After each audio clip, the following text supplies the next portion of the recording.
नमस्कार दोस्तों। आज की कहानी है बेटी का वसीयत, बहू का फर्ज। नेहा के ससुर जी घर में फिसल कर बुरी तरह गिर गए थे, जिनके उनकी कमर की हड्डी टूट गई और माथे पर बहुत गहरी चोट आई। नेहा और उसका पति पंकज नौकरी के कारण दूसरे शहर में रहते थे। पंकज की नौकरी ट्रांसफरेबल थी, इसीलिए हर 3 साल में जगह बदलनी पड़ती थी और कहीं स्थायी रूप से रहना संभव नहीं था। पंकज की बहन अमृता उसी शहर में रहती थी जहां उसका मायका और नेहा का ससुराल था। हादसे के बाद शांति देवी, पंकज की मां, ने पंकज को फोन कर रोते हुए पूरी घटना बताई।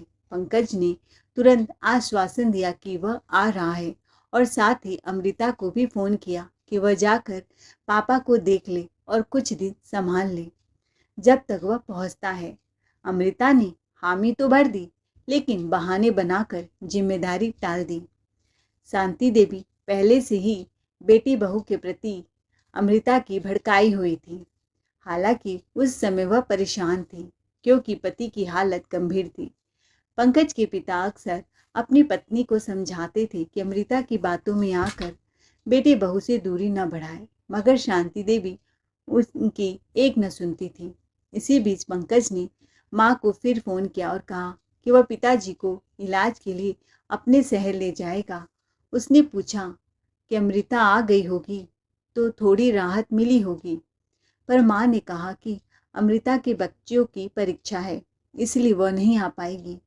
पंकज को यह सुनकर गुस्सा आया कि उसी शहर में रहकर भी वो अपने पिता को देखने तक नहीं आई।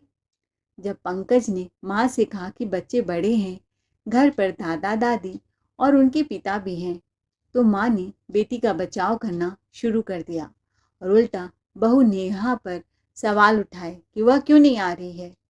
पंकज ने समझाया कि हवाई जहाज का तत्काल टिकट बहुत महंगा पड़ता है माँ, वह अकेला आकर जिम्मेदारी उठाएगा, वरना नेहा और बच्चों को साथ लाकर फिर 5 टिकटों का अतिरिक्त खर्च करना पड़ेगा। यह सुनकर शांति देवी चुप हो गई। पंकज समझ चुका था कि अमृता हमेशा की तरह आग में घी डाल चुकी है। जरूर उसने ही माँ को भड़काया होगा। जब से नेहा घर में आई है, अमृता को लगता कि उसका अधिकार छीना जा रहा है, जबकि वह खुद भी किसी की बहू है। खैर, बहस का समय नहीं था। पंकज तुरंत पहुंचा और अपने माता पिता को अपने साथ शहर ले आया। अच्छे अस्पताल में भर्ती कराया। डॉक्टरों ने ऑपरेशन की सलाह दी, लेकिन साथ ही ये चेतावनी भी दी कि मरीज की उम्र अधिक होने से सर्जरी में गंभीर जोखिम है, जान का भी खतरा हो सकता है। कोई और रास्ता नहीं था, इसीलिए ऑपरेशन करवाना पड़ा। मगर डॉक्टर की आशंका सही निकली। पंकज के पिता बच नहीं पाए। जितनी कोशिश हो सकती थी सबने की, पर किस्मत को यही मंजूर था। सब पार्थिव शरीर को लेकर घर लौट आए। अंतिम संस्कार किया गया। सारे कर्मकांड पूरे होने के बाद रिश्तेदार अपने अपने घर लौट गए। घर में अब सिर्फ अमृता, पंकज और नेहा बचे थे। पंकज ने माँ से कहा, माँ, जो होना था वो हो गया। अब आप अकेले यहाँ रहकर क्या करोगी? हमारे साथ चलो शहर। यह घर या तो ताला लगा दो या किराए पर दे दो। माँ को यह बात ठीक लगी, लेकिन अमृता की दिमाग कुछ और प्लानिंग कर रही थी। उसने तुरंत कहा, माँ, आपकी सारी सेविंग्स, एफडी और कागजात कहाँ ले जाओगी? भैया की नौकरी तो ट्रांसफर वाली है। हर बार जगह बदलोगी तो सब रिस्क रहेगा। सब मेरे पास रख दीजिए, मैं यहीं रहती हूँ, सुरक्षित रहेंगे। अगर आप भाई के घर सब लेकर चली भी गई तो एक जगह से दूसरी जगह घूमना फिरना पड़ेगा, कभी भी नुकसान हो सकता है। पंकज और नेहा को अमृता की नीयत साफ समझ आ रही थी, लेकिन माँ की लाडली बेटी होने के कारण माँ उस पर शक ही नहीं कर सकती थी। अगर वे कुछ कहते भी तो माँ को लगता उन्हें ही गलत समझती। माँ बोली, हाँ अमृता, सही कह रही हो, मैं सब उसके पास ही रख देती हूँ। लेकिन तभी पंकज ने समझदारी दिखाई। उसने कहा, माँ, जब बैंक लॉकर जैसी सुरक्षित सुविधा है तो किसी पर बोझ क्यों डालें? अगर कल को कुछ गड़बड़ हुआ तो अमृता को भी बुरा लगेगा। मैं बैंक में लॉकर खुलवा देता हूँ, सब कुछ वहीं रख दीजिए, सुरक्षित भी रहेगा। हम भी अपने गहने सेविंग्स लॉकर में ही रखते हैं, हमें कभी दिक्कत नहीं हुई। माँ को पंकज की बात सही लगी। उन्होंने कहा, तुम बिल्कुल ठीक कह रहे हो, मैं अपना सब कुछ लॉकर में रखवा दूंगी। वैसे भी मेरी पेंशन आ रही है, उसी से मेरा खर्चा आराम से चल जाएगा। पंकज ने मुस्कुराते हुए कहा, माँ, आपको अपने खर्च की फिक्र करने की जरूरत नहीं, हम दोनों मिलकर आपका पूरा ध्यान रखेंगे।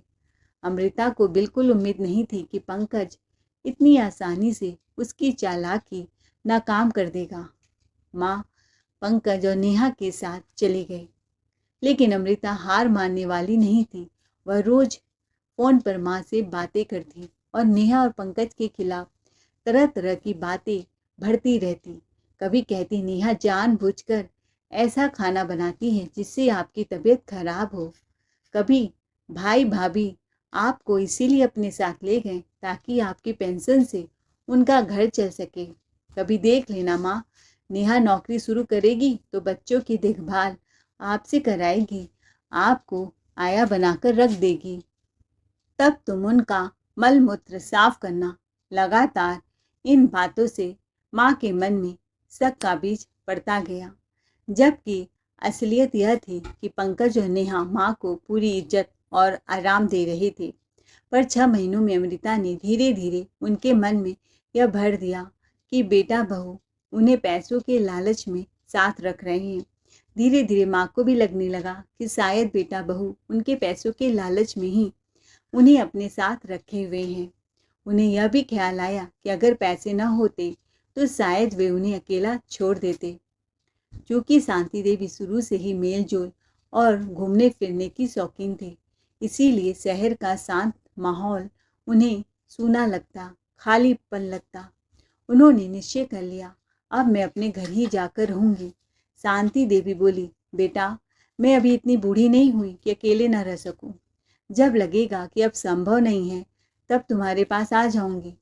पंकज और नेहा समझ गए कि माँ अमृता की बातों से प्रभावित है, पर कुछ कर न सके। वे माँ को उनके घर छोड़ आए। इसके बाद अमृता की चाल पूरी तरह सफल हो गई। वह बच्चों समेत माँ के साथ रहने आ गई और धीरे धीरे अपना स्वार्थ दिखाने लगी। उसने माँ से कहा, माँ, आपकी पेंशन तो आती ही है और आपके खर्च भी खास नहीं है। मेरी बेटी को नए स्कूल और कोचिंग में डालना है, फीस बहुत ज़्यादा है। आप घर का एक फ्लोर किराए पर दे दो और किराया मुझे दे देना। आखिर पापा की प्रॉपर्टी पर मेरा भी तो हक है।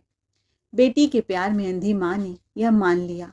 उन्होंने एक हिस्सा किराए पर दे दिया और 15,000 रुपये हर महीने अमृता को देने लगी। पंकज और नेहा जब छुट्टियों में आए और किराएदार देखा तो पूछा, माँ, आपने बताया भी नहीं?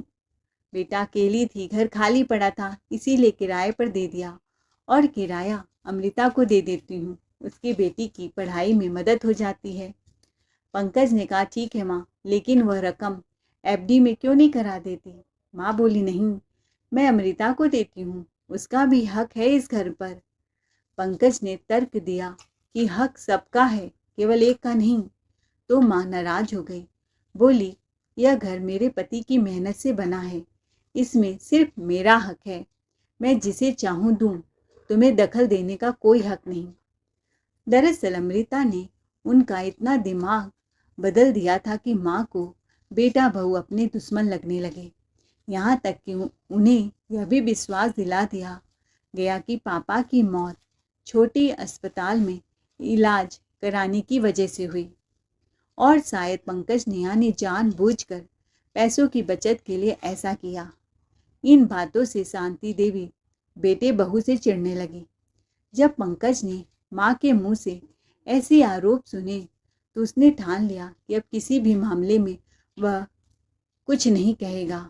अमृता के असली इरादों को सब समझते थे, पंकज, नेहा और यहाँ तक कि पंकज के पिताजी भी। वे अच्छे से जानते थे कि अमृता और उसका पति किस तरह के लोग हैं और लालच में पड़कर किसी भी हद तक गिर सकते हैं। लेकिन शांति देवी आज तक इस बात को स्वीकार नहीं कर पाई। उनके लिए तो अमृता उनकी आंखों का तारा थी और दामाद भी सगे बेटे जैसा। उन्हें कभी उनकी असलियत दिखाई ही नहीं दी। नेहा अक्सर चुप रहती, मगर मन ही मन उसे यह सब बहुत खलता था। शादी के बाद से ही न जाने कितनी बार अमृता और शांति देवी ने ताने दिए थे, फिर वह चुपचाप सब सहती रही। एक दिन रात को अमृता वहीं रुक गई। उसी दौरान नेहा का छोटा बेटा दूध के लिए रोने लगा। घर में थोड़ा ही दूध बचा था, इसीलिए नेहा ने सारा दूध अपने बच्चे को पिला दिया। अमृता ने तुरंत इसे मुद्दा बना लिया और माँ के कान भर दिए। देखो माँ, भाभी ने सारा दूध अपने बच्चे को पिला दिया, मेरे बच्चों का ख्याल ही नहीं रखा। इस छोटी सी बात पर बड़ा झगड़ा खड़ा हो गया। शांति देवी ने नेहा और पंकज को खूब खरी खोटी सुनाई। पंकज ने समझाने की कोशिश की, माँ छोटा बच्चा था, खाने से सोता नहीं, इसीलिए नेहा ने दूध दे दिया। बड़े बच्चे तो पेट भरकर खाना खा सकते हैं, इसमें गलत क्या है। लेकिन माँ मानने को तैयार नहीं हुई। कैसे हिम्मत हुई अपने बेटे को दूध देने की और मेरे नाती पोतों को न देने की। वो दूध मेरे पैसों से आता है, सबका बराबर हक है उस पर। यह सुनकर नेहा का सब्र टूट गया। वह फट पड़ी। बिल्कुल सही कहा आपने माँ जी, आपके पैसों पर हक सिर्फ अमृता और उसके बच्चों का है। मेरे, पंकज और मेरे बच्चों का तो कोई हक ही नहीं। हमारे हिस्से में तो सिर्फ फर्ज आते हैं। अच्छा है मेरा पति कमाता है, हमें किसी पर बोझ बनने की जरूरत नहीं। लेकिन आज आपने हद कर दी। जब सारे हक अपनी बेटी को दिए हैं तो सारे फर्ज भी उसी से निभवाइएगा। अब और नहीं सह सकती मैं ये अपमान। पंकज चलो अभी इसी वक्त। पंकज अब तक चुपचाप सब देख रहा था। उसे साफ समझ आ गया कि माँ को समझाना बेकार है और यही तो अमृता चाहती थी कि उसके भैया भाभी घर छोड़कर चले जाए। पंकज और नेहा घर छोड़कर निकल गए। शांति देवी को जरा भी अफसोस नहीं हुआ। उनके मन में तो यह बैठ चुका था कि बेटा बहू सिर्फ पैसों के लिए उनके पास आते हैं। उन्हें यह दिख ही नहीं रहा था कि असली खेल तो अमृता खेल रही है। उनको बेटा बहू के खिलाफ भड़का भड़का कर अपना मतलब साध रही है। इसी बीच अमृता के बच्चों ने भी नानी से मांगे शुरू कर दी। पहले बेटे ने अपने जन्मदिन के बहाने स्कूटी मांगी, फिर बेटी ने महंगा आईफोन। शांति देवी ने खुशी खुशी सब पूरा किया। धीरे धीरे उनकी जमा पूंजी खत्म होने लगी। लेकिन अमृता यहीं नहीं रुकी। उसने और भी चालें सोची, क्योंकि अब सिर्फ पेंशन या छोटे छोटे तोहफों से उसका पेट नहीं भरने वाला था। उसकी नज़र अब सीधे माँ के गहने और प्रॉपर्टी पर थी और उसने माँ को बरगला कर लाखों के कंगन लॉकर से निकलवा लिए, यह कहकर कि उसकी देवरानी हमेशा गहनों में लदी रहती है और वह किसी शादी में कुछ नहीं पहनती। कितना खराब लगता है माँ। माँ भी दया थी, उसको दे दिया। पंकज और नेहा सब जानते थे कि अमृता क्या खेल खेल रही है।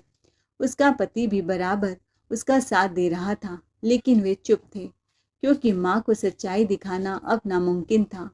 अमृता और उसका पति धीरे धीरे माँ की पूरी संपत्ति हड़पने की चाल चल रहे थे।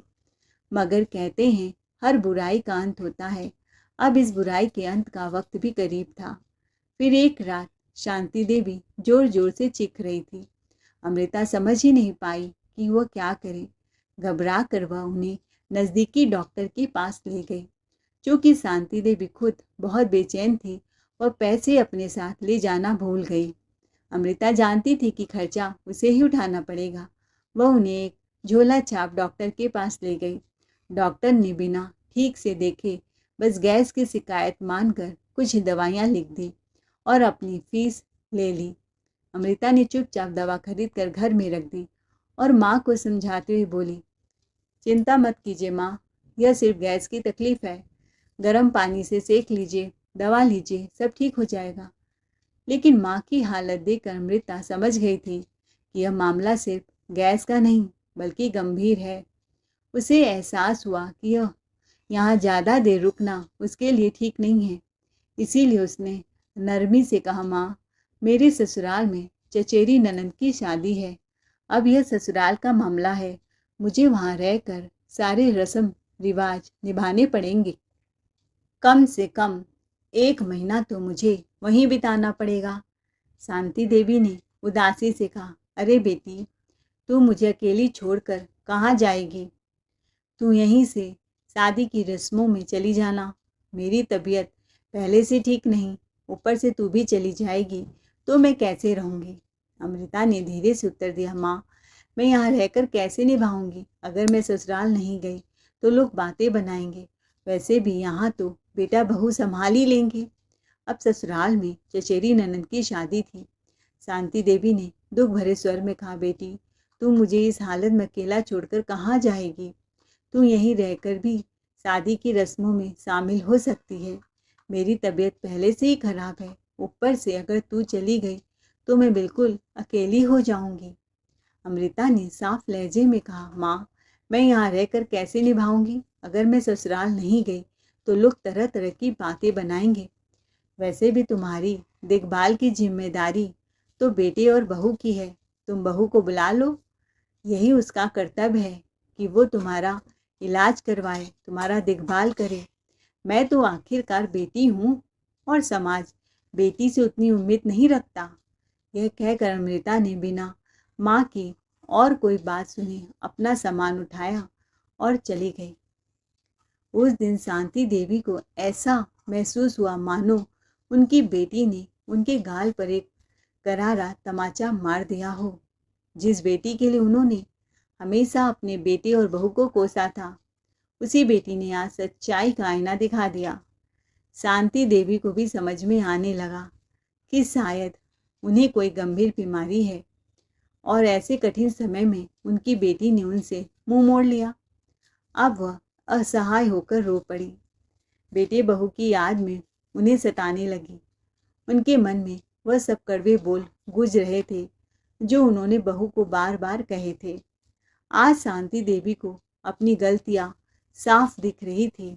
उन्हें लग रहा था कि लोग अक्सर बेटे और बहू को दोषी मानते हैं, पर कई बार गलती माँ बाप की भी होती है, क्योंकि वे बहू को कभी पूरी तरह अपना नहीं पाते, बेटे की जिंदगी में उसे स्वीकार नहीं कर पाते, जबकि बेटी को वे सदा अपना मानकर आंख मूंदकर भरोसा करते हैं और वही बेटी मुसीबत के समय सबसे पहले साथ छोड़ जाती है। शादी के बाद हर लड़की अपने मायके से ज़्यादा ससुराल को प्राथमिकता देती है। यह उसका नया घर होता है, इसीलिए स्वाभाविक है कि वह पहले उसी के बारे में सोचे।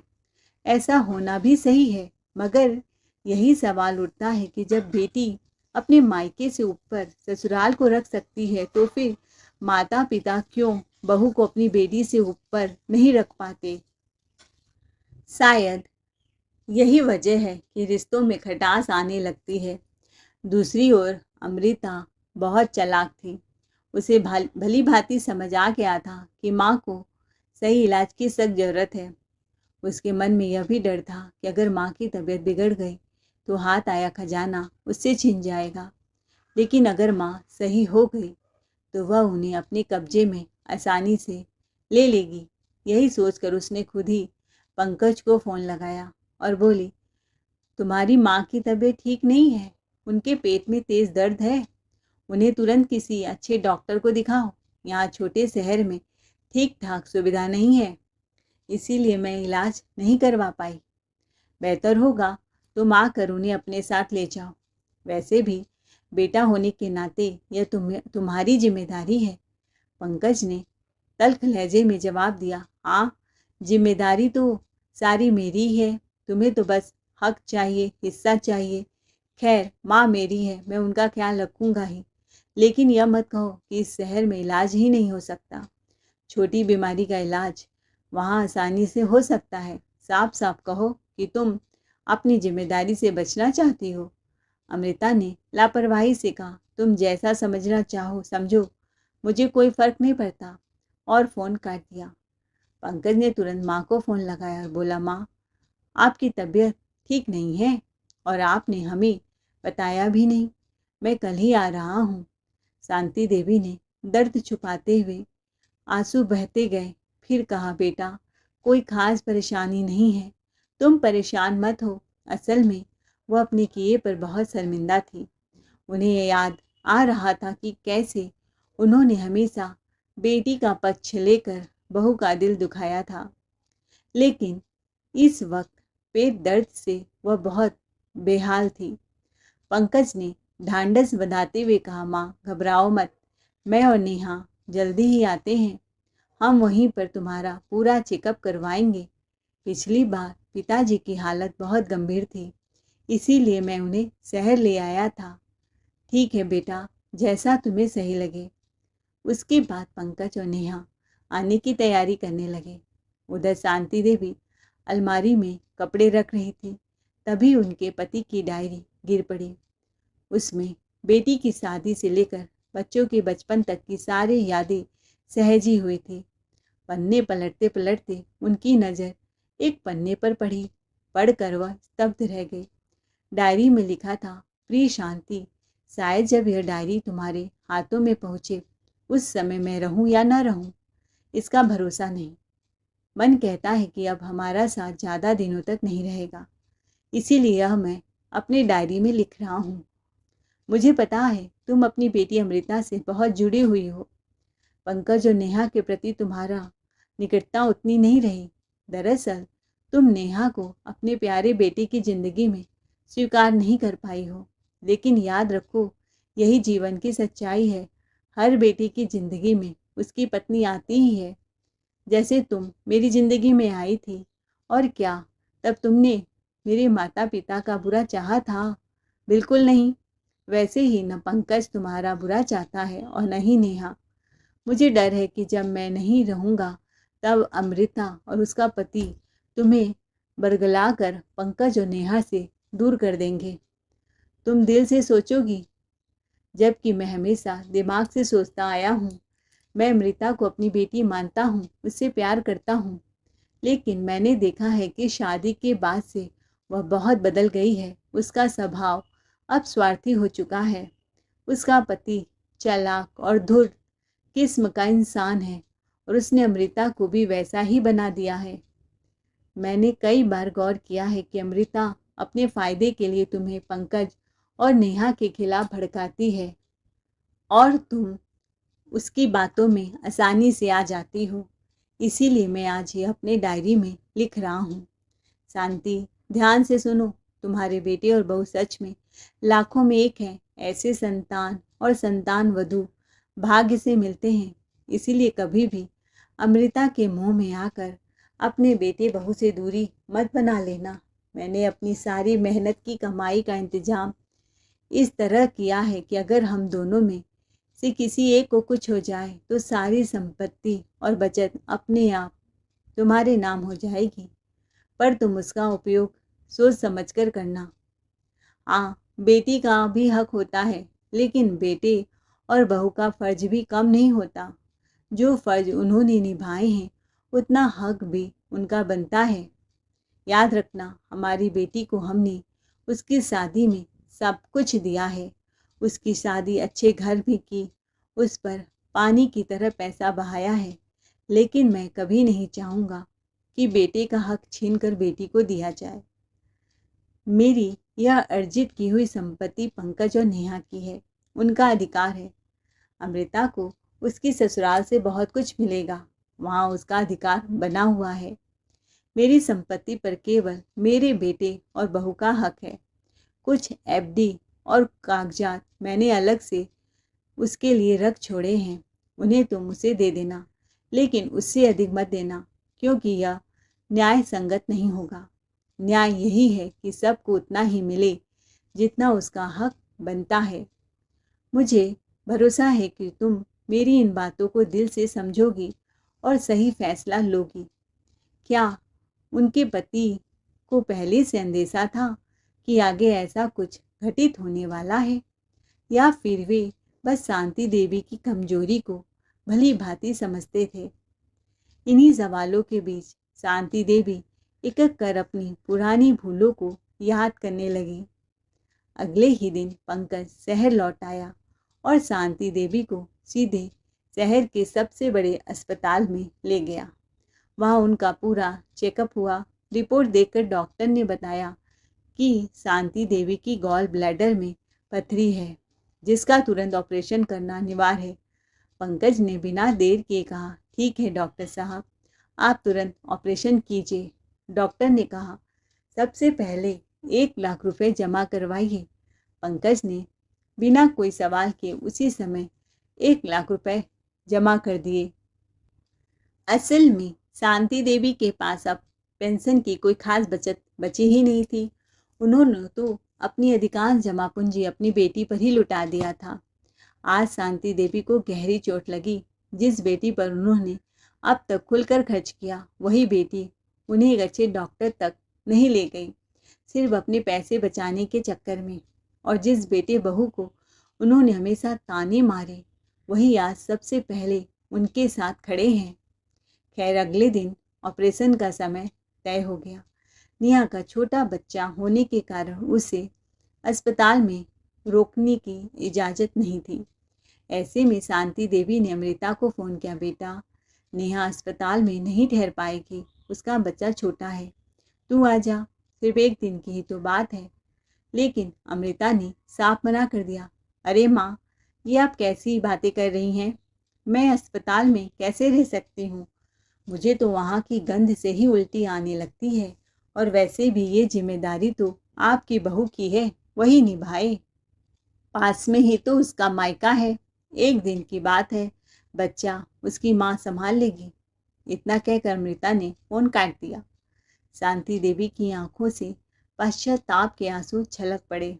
उन्हें लगा, जिस बेटी के हक की बातें सुन सुनकर कान पक गए, वही बेटी अब माँ की जिम्मेदारी से पल्ला झाड़ रही है।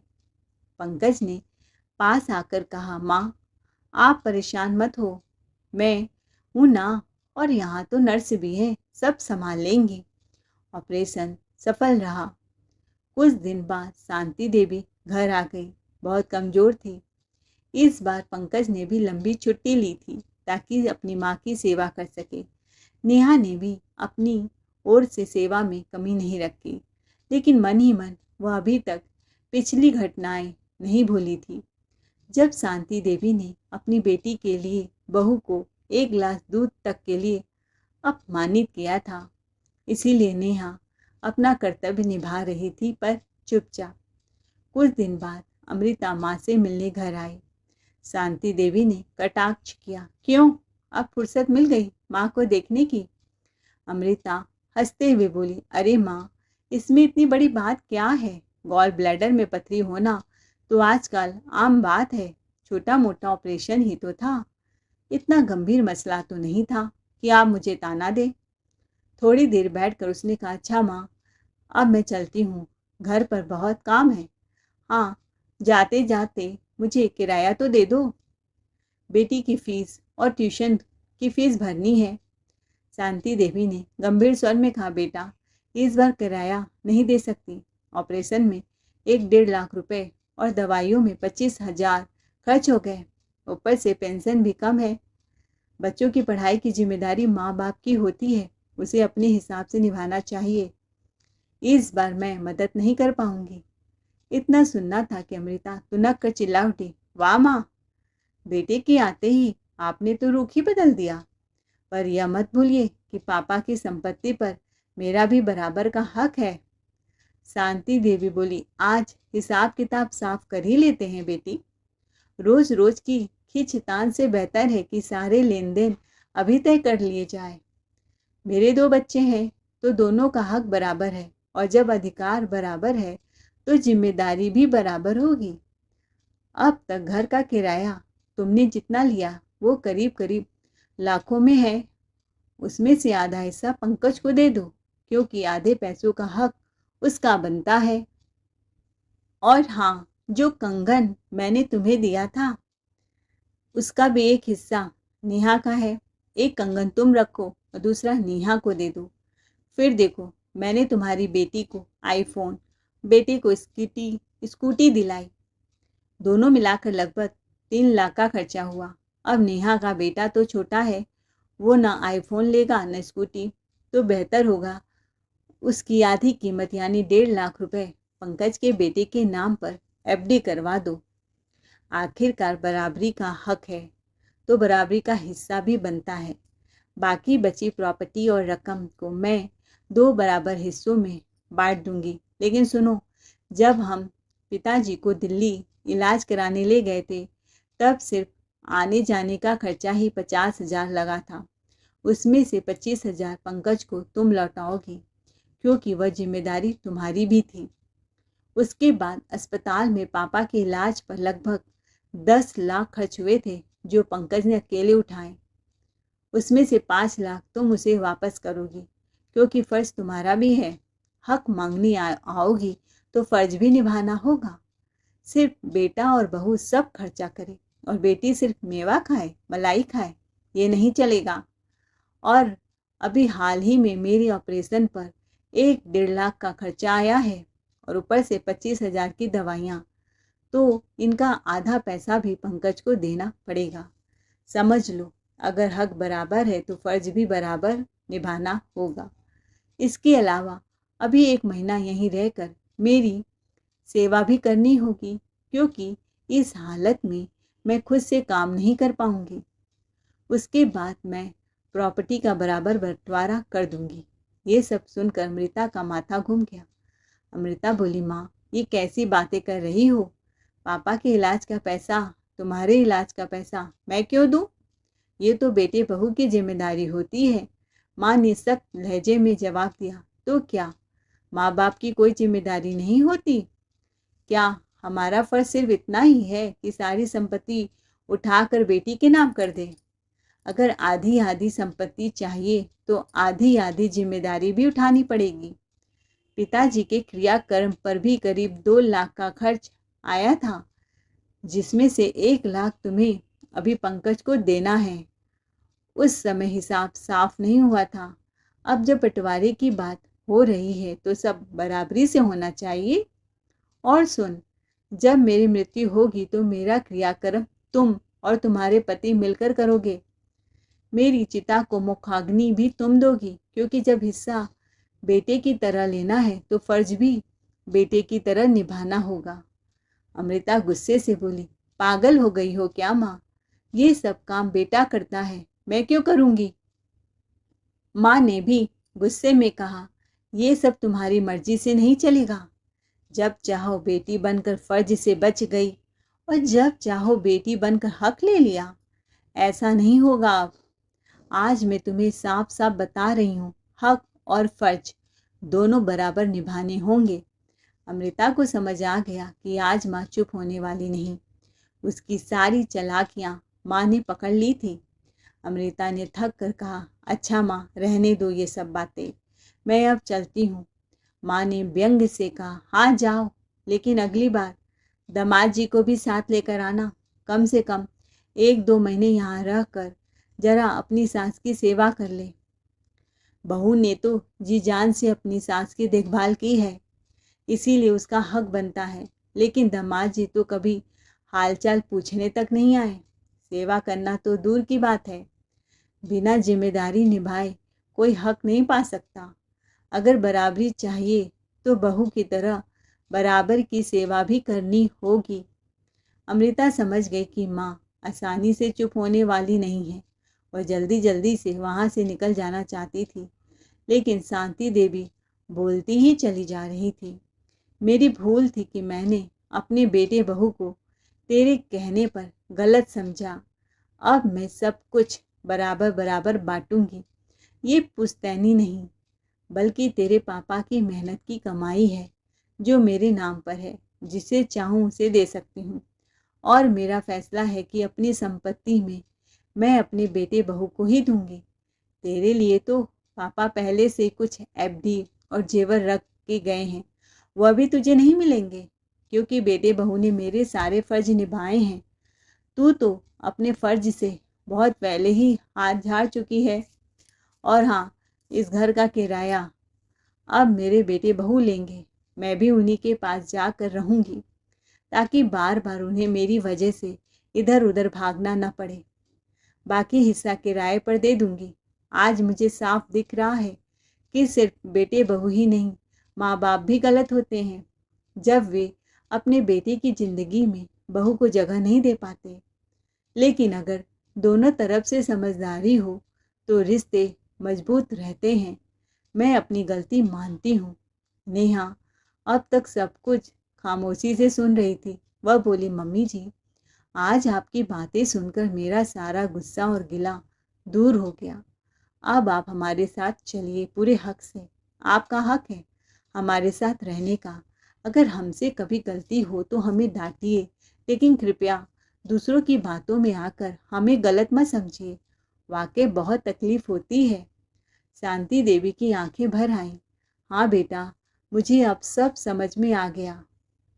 अमृता के पास अब कोई जवाब नहीं बचा।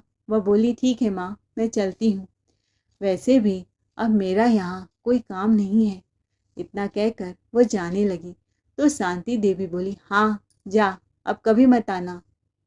दोस्तों, आपको हमारी आज की कहानी कैसी लगी कमेंट में ज़रूर बताएं। कहानी अच्छी लगी हो तो चैनल को लाइक शेयर सब्सक्राइब जरूर करें। Thanks for watching ARK voice.